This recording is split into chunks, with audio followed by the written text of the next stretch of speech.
Nĩ thikũ ĩmwe tu thutha wa minista wa githomo kaunti-ini ya Nairobi Janet Muthoni Ouko kunena marũa make ma gũtiga wira akiuga arenda gwĩkuruhania na maũndũ mangĩ marĩa mangĩrehe umithio mũtũrĩre-inĩ wake. The thing of trying to explain why I have left, to say that I have gone to vie in Embakasi South so that it is not seen like I left you, I think please people should be able to handle all manner of feedback, just like the way so many people in this county have handled the feedback he has given them.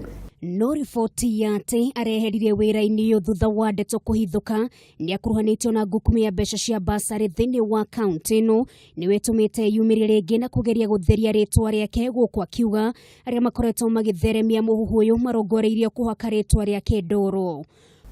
Didn't he know about that scandal when he was renewing my contract? Because the documents I have seen he has shared with you are dated 8th. Yet this contract, he renewed it on 28th of September. And he gave me a contract to serve him for 4 more years. Didn't he have that information that is now circulating in mind? So I think it is really unfair.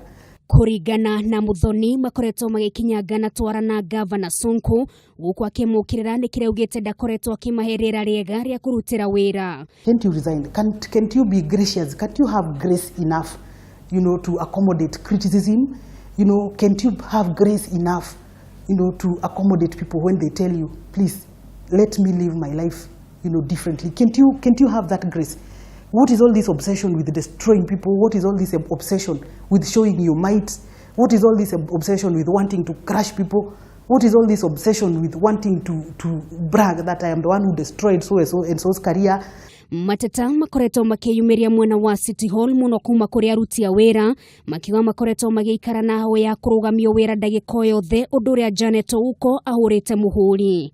How many people have killed him for suspending him unfairly? For suspending them unfairly, subjecting them to all manner of humiliation before their families, accusing them of theft. It is not fair. And I think the governor is just abusing the powers that he has. And it's unfortunate when such power is vested on somebody whose levels of wisdom are that low.